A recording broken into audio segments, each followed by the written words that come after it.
Hi எல்லோரும் எப்படி இருக்கிறீங்க? நல்லா இருக்கிறீங்களா? இன்றைக்கி நான் இதை பற்றி வீடியோ போடலான்னு இருக்கோம்னா, காலிஃப்ளவரை வந்து நம்ம எப்படி எண்ணெயில் பொரிச்சு எடுக்கணும் அப்படின்ட்டு தான் வீடியோ போட போகிறேன். அதனால் அந்த வீடியோவை ஸ்கிப் பண்ணாமல் பாருங்கள். எப்படி எனக்கு திடீர்னு எனக்கு காலிஃப்ளவரை இன்னைக்கு செய்யணும் அப்படின்ட்டு யோசனை வந்துச்சு அப்படின்னாக்கி, கொஞ்ச நாளைக்கு முன்னாடி நான் சாமி தோப்பு கோயிலுக்கு போயிருந்தேன். அப்போது நிறைய காலிஃப்ளவர்லாம் பொரித்து வச்சு சேல்ஸ் பண்ணிகிட்டு இருந்தாங்க. அப்போ அதில் ஒரு கப்பில் வந்து காலிஃப்ளவர் கொஞ்சம் தான் இருந்தது, ஒரு 5-6 பீஸ் தான் இருந்தது. அதுவே 40 ரூபா 50 ரூபா அப்படி சொல்லிட்டு இருந்தாங்க. என்னடா இது மொத்தமே 4-5 பீஸ் தான் இருக்குது, அது போய் 50 ரூபா சொல்லியாங்களே 40 ரூபா சொல்லியாங்களே அப்படின்னுக்கிட்டு இப்படி சொல்கிறாங்க. அப்போ 1 கிலோ காலிஃப்ளவர் என்ன விலையாக இருக்கும் அப்படின்ட்டு நான் நிறைய கடைகளில் அப்படி விசாரிச்சுட்டு பார்க்கும்போது கரெக்டாக 60 ரூபா 70 ரூபா அந்த மாதிரி சொன்னாங்க. ஆனால் அவங்க கடையில் நமக்கு வாங்குறது ஒரு 4-5 பீஸ் தான் இருக்குது. அதை பொறிச்சு தந்துக்கிட்டு 40 ரூபா 30 ரூபான்னு சொல்கிறாங்க. அப்போது நான் நினச்சேன், சரி நம்ம ஏன் அந்த காலிஃப்ளவர் வீட்டிலே பொரிச்சு எடுக்கக்கூடாது அப்படின்ட்டு நான் ஒரு பிளான் பண்ணியிருந்தேன். இப்போது இன்றைக்கி அதை பற்றி வீடியோ தான், காலிஃப்ளவரை எப்படி எண்ணெயில் பொரிச்சு எடுக்கலாம் அப்படின்னுக்கிட்டு. ஆனால் கடைகள்லாம் வாங்கும்போது 30 ரூபா 40 ரூபாய்க்கு வாங்குவோம். நம்மளுக்கு மேலும் மேலும் ஆசை தூண்ட தான் செய்யுது அந்த காலிஃப்ளவரை சாப்பிடும் போதெல்லாம். ஏன்னா அவ்வளோ டேஸ்ட்டாக இருக்கும் அந்த காலிஃப்ளவர்லாம் பொரிச்சு நம்ம சாப்பிடும்போது. நம்ம காலிஃப்ளவர் வந்து எப்படி செய்யணும் அப்படின்னு நிறைய பேர் தெரியாது. காலிஃப்ளவர் என்ன பண்ணுவாங்க, எப்படி கூட்டு வைப்பாங்க, எப்படி சமையல் பண்ணுவாங்க, அதை வச்சு நம்ம எப்படி நம்ம யூஸ் பண்ணுறது அப்படின்னு நிறைய பேருக்கு இன்னும் தெரியாமல் இருக்குது. அதனால் இந்த வீடியோ மூலமாக நீங்கள் ஸ்கிப் பண்ணாமல் பாருங்கள். காலிஃப்ளவரை நம்ம எப்படி எண்ணெயில் பொரிச்சு எடுக்கலாம், அதை வச்சு நம்ம என்ன மாதிரி நம்ம சாப்பிடலாம், பொரிக்கிறதுக்கு என்னெல்லாம் பயன்படுத்துவாங்க, நாங்கள் சிம்பிளாக தான் யூஸ் பண்ண போகிறோம், அதை எப்படின்னு பாருங்கள். ஓகே ஃப்ரெண்ட்ஸ் பார்த்துருங்க. இப்போ வந்து காலிஃப்ளவரை நம்ம எப்படி கட் பண்ணணும், அப்படி கட் பண்ணும்போது நம்ம வந்து நம்ம பொரிக்கிற டைமில் தண்டில் நம்ம போட்டக்கூடாது. தண்டு வந்து நல்லா இருக்காது பார்த்துருங்க. இந்த தண்டெல்லாம் நம்ம சுத்தமாக கட் பண்ணி ரிமூவ் பண்ணிடணும்.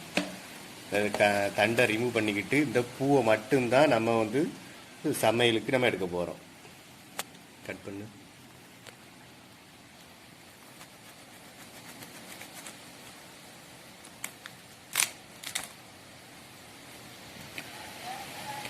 பார்த்தீங்களா, கட் பண்ண பிறகு பூ இந்த மாதிரி தான் இருக்கும். அது பிறகு நம்ம ஒவ்வொரு பீஸாக கட் பண்ணி அப்படி நம்ம பிளேட்டில் வச்சுக்கிடலாம்.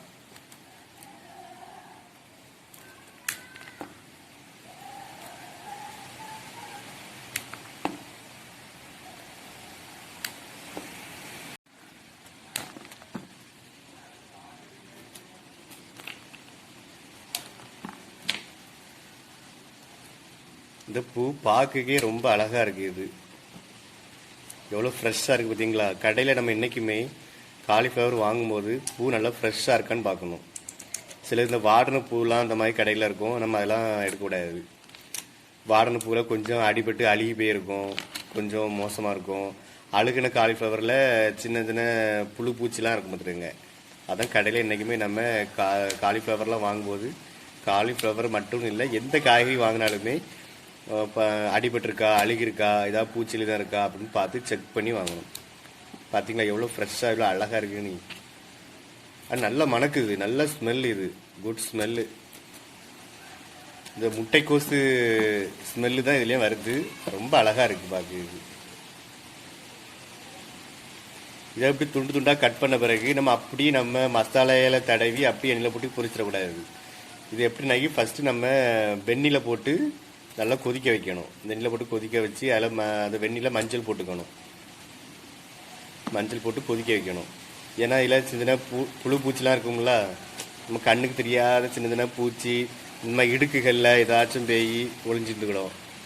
சின்ன சின்ன பூச்சி வண்டு ஏதாவது இடுக்குகளவே இறந்துக்கிடும். அதான் சப்போஸ் ஏதாச்சும் தெரியாமல் இருந்தாலுமே சின்ன சின்ன வண்டு நமக்கு ரொம்ப பிடிச்சா இருக்கும். அந்த குசுவோடும் சின்னதாக இருக்கும். அந்த மாதிரி சின்ன வண்டில தான் இருக்கக்கூடாது, நம்ம வயிற்றில் போயிடக்கூடாது அப்படிங்கிறதுக்காக வேண்டி இந்த மஞ்சள் போடும்போது அதில் உள்ள நச்சு கிருமிகள்லாம் அழிஞ்சிரும் பார்த்துடுங்க. கொஞ்சம் நச்சு கிருமிகள்லாம் அழிஞ்சிருமா, அது வந்து நம்மளுக்கு உடம்புக்கு வந்து ஒரு நல்ல ஹெல்த்தியாகிட்டு கொஞ்சம் சேஃப்டியாகிட்டு இருக்கும் மஞ்சள் பொடிலாம் போடியது. அதனால தான் நம்ம வந்து என்றைக்குமே சமையலுக்கு வந்து மஞ்சள் பொடிலாம் யூஸ் பண்ணிடுது. எல்லா சமையலுக்குமே கொஞ்சம் கொஞ்சம், இப்போ மீன் குழம்பு எந்த குழம்பு வச்சாலுமே கொஞ்சம் கொஞ்சம் மஞ்சள் பொடி போடுவாங்க. மஞ்சள் இல்லாத சமையலே இல்லை, அந்தளவுக்கு தான் எல்லா இதுலேயுமே மஞ்சள் கொஞ்சம் போடுவாங்க. இதை என்ன பண்ண போகிறோம்னாக்கி நம்ம வந்து வெந்நிக்கில் போட்டு மஞ்சளோடு போட்டு கொதிக்க வைக்கணும். எப்படி பொடிசாக கட் பண்ணுறாங்க பார்த்தீங்களா?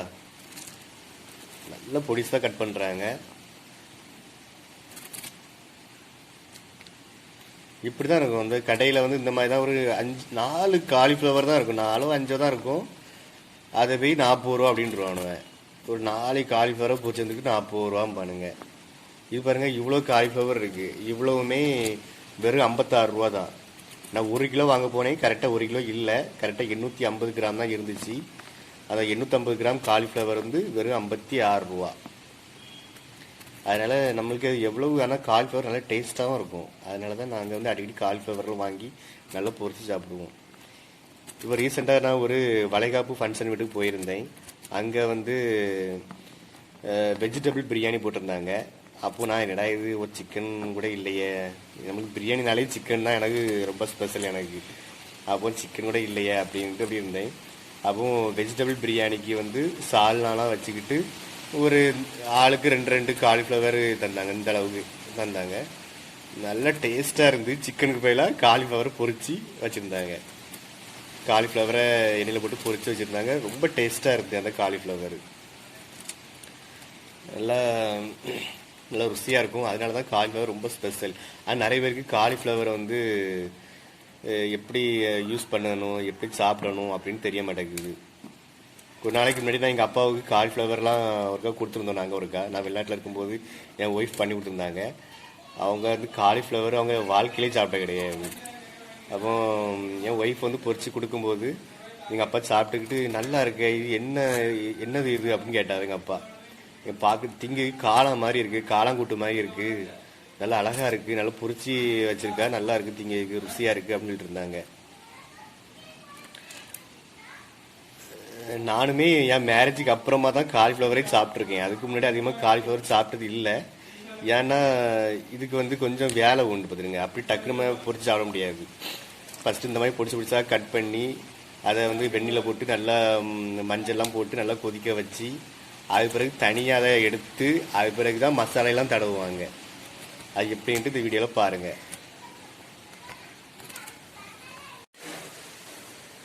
பார்த்தீங்களா, காலிஃப்ளவரை பொடிசாக கட் பண்ணி எடுத்தாச்சு. இந்த மாதிரி தான் பொடிசா துண்டாக கட் பண்ணி வச்சுக்கிடணும். நல்லா பொடிசாக அழகாக, ரொம்ப பொடிசாகவும் இருக்கக்கூடாது, ஓரளவு சிக்கன் பீஸ் பொரிச்ச பீஸ் எப்படி இருக்கும் அந்த அளவுக்கு நம்ம அழகாக பொடிசாக கட் பண்ணி வச்சுக்கிடணும். இது வந்து காலிஃப்ளவரோட தண்டு பார்த்துருங்க. இந்த தண்டெல்லாம் நம்ம அப்படி தூர போட்டக்கூடாது. இப்போ ஆடு மாடு இருந்தாக்கி நம்ம ஆடு மாட்டுக்கு போட்டுக்கலாம், அது வந்து சாப்பிட்டுக்கிட்டோம், பிரச்சனை இல்லை. மற்றபடி ஆடு மாடு இல்லை அப்படின்னாக்கி இதை வந்து நம்ம வந்து அதை வீட்டில் வளர்க்குற மரஞ்செடிகள் இருக்குல்ல, அதுகளுக்கே நம்ம உரமாக்கிடலாம் பார்த்துருங்க. இதெல்லாம் ரொம்ப சத்து, செடிகளுக்கு உரமாட்டு வச்சோம்னாக்கி. நல்லா ஒரு 2-3 நாள் நம்ம தண்ணிக்க போட்டு வைக்கணும். தண்ணிக்கில் போட்டு வச்ச பிறகு அதை மரத்து மூட்டில் தோண்டி நம்ம அதை பொதிச்சு வச்சோம்னாக்கி அது அதில் உள்ள சத்துக்கள்லாம் இறங்கி மரத்துக்கு நல்லா யூஸ்ஃபுல்லாக இருக்கும். எதுவுமே நம்ம அதிகமாக வேஸ்ட் பண்ணக்கூடாது இதில். ஃப்ரெண்ட்ஸ், இதில் வந்து ஒரு பாத்திரம் எடுத்திருக்கேன். அந்த பாத்திரத்தில் வந்து கொஞ்சம் தண்ணி ஊற்றிருக்கேன். தேவையான அளவுக்கு அந்த 1 கிலோ காலிஃப்ளவர் வந்து முங்கக்கூடிய அளவுக்கு தேவையான அளவுக்கு நான் தண்ணி எடுத்திருக்கேன். தண்ணியில் வந்து உப்பும் மஞ்சள் தூளும் போட்டிருக்கேன். இப்போ வந்து நம்ம வந்து காலிஃப்ளவர் அப்படியே நம்ம முழுசையில் போட்டக்கூடாது. தண்ணி கொதிச்சு வரும் தெரியுமா, அந்த டைமில் தான் அந்த காலிஃப்ளவர் நம்ம உள்ளே போட்டு ஒரு 5 நிமிஷம் கழித்து நம்ம எடுக்கணும். பார்த்தீங்களா ஃப்ரெண்ட்ஸ், இந்த அளவுக்கு தண்ணி கொதிச்சு வரணும். இதில் வந்து என்னன்னாக்கி மஞ்சள் போட்டிருக்கு, வேற உப்பு வந்து கொஞ்சம் அதிகமாகவே தான் போட்டிருக்கு. இந்த கொதிச்சு வரும்போது இந்த மாதிரி காலிஃப்ளவர் போட்டு வைக்கணும் வந்துருங்க.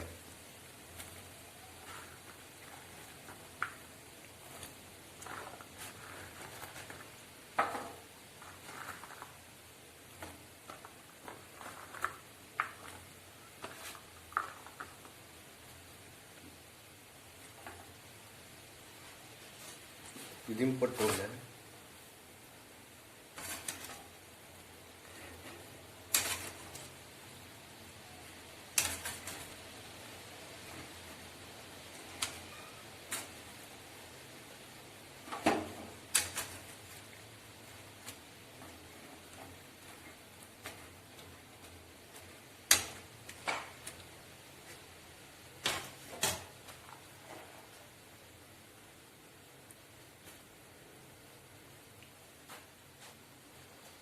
இதை நம்ம அப்படி மூடிலாம் வைக்கக்கூடாது.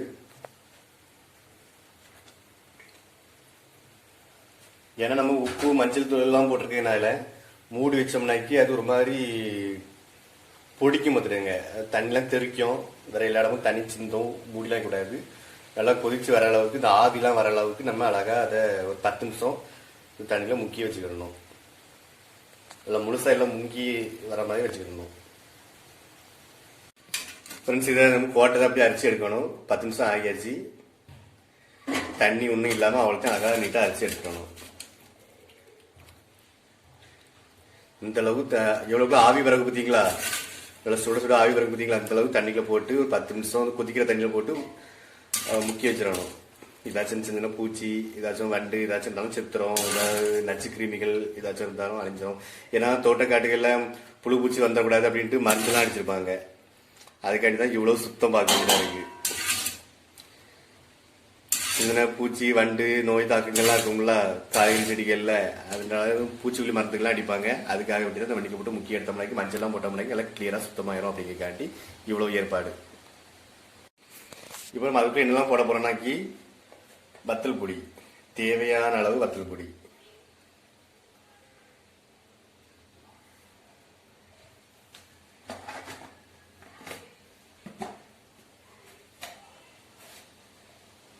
வேற உப்பு. ஏற்கனவே கொஞ்சம் உப்புக்குள்ள போட்டு நம்ம வச்சிருக்கோம், அதனால கொஞ்சம் லைட்டா உப்பு இருக்கும். அதனால குறவா உப்பு போட்டா போதும். இனி அது வரசணும். இதை நல்லா மிக்ஸ் பண்ணணும்.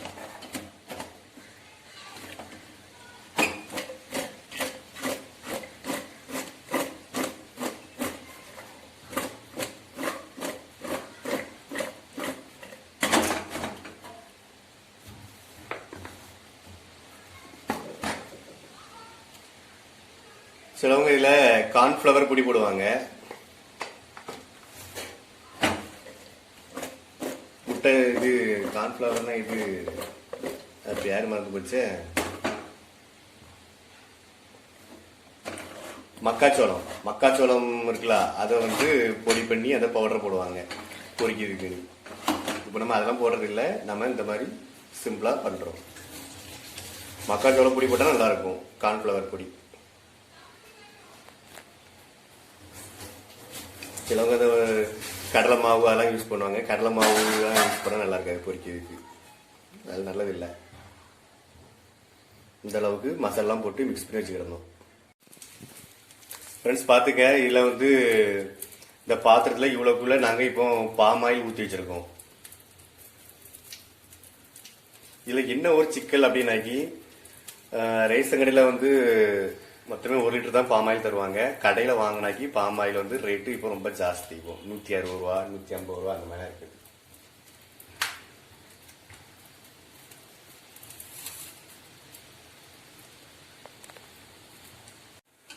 இப்போ நம்ம இந்த மசாலா தடவுன காலிஃபிளவரை நம்ம இன்னைக்கு போட போறோம். கொஞ்சம் ஒதுக்கி எடுத்துக்கிடணும், இல்லைன்னா கண்ணில் தெரிச்சிட மாட்டேங்க. இது கவனமா இருக்கணும். இன்னும் ஒரு 5 நிமிஷம் கழிச்சு இதை எடுத்துடணும். அது பிறகு நம்மளுக்கு பொரிச்ச காலிஃபிளவர் ரெடி. நம்மளுக்கு வேற இந்த மசாலாவில் வந்து நம்ம உப்புலாம் கரெக்டாக இருக்கான்னு அப்பப்போ செக் பண்ணி பார்த்துக்கிடணும். உப்புலாம் ஓரளவு போதுமான அளவுக்கு இருக்கா. சிலது வந்து ரொம்ப அதிகமாக இருக்கக்கூடாது, வேற கம்மியாக இருந்தாலும் ஓரளவு டேஸ்ட்டாக இருக்காது. ஓரளவு அப்பப்போ மசாலா நம்ம செக் பண்ணி பார்த்துக்கணும். நாங்கள் இதெல்லாம் செக் பண்ணி பார்த்தாச்சு, எல்லாம் கரெக்டாக இருக்குது. இப்போ எண்ணெயில் பொரிஞ்சு வந்துட்டு இருக்கு. ஒரு 5 நிமிஷம் கழிச்சு எப்படி இருக்குன்னு காமிக்கும். நல்லா அழகா நீட்டா பொரிஞ்சு வர முறுமுறுன்னு வரணும், அப்பதான் எடுக்கணும். கறியும் நெஞ்சிடக்கூடாது. அதுக்காண்டி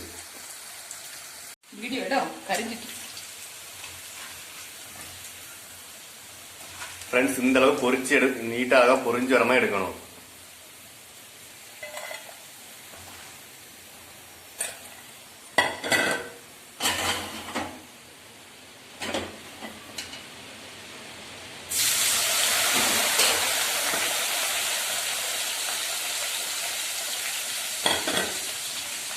ஃப்ரெண்ட்ஸ் பார்த்தீங்களா, எவ்வளோக்கு நீட்டாக பொரிஞ்சு வந்திருக்கேன். நீ இது கொஞ்சம் அதிகமாக பொரிஞ்சிருக்குன்னு நினைக்கிறேன். செம்பழுப்பு கலரில் வரணும். பார்த்தீங்களா ஃப்ரெண்ட்ஸ், சிக்கன் பொரிச்சது மாதிரி இருக்கு, சிக்கன் துண்டு மாதிரி இருக்கு.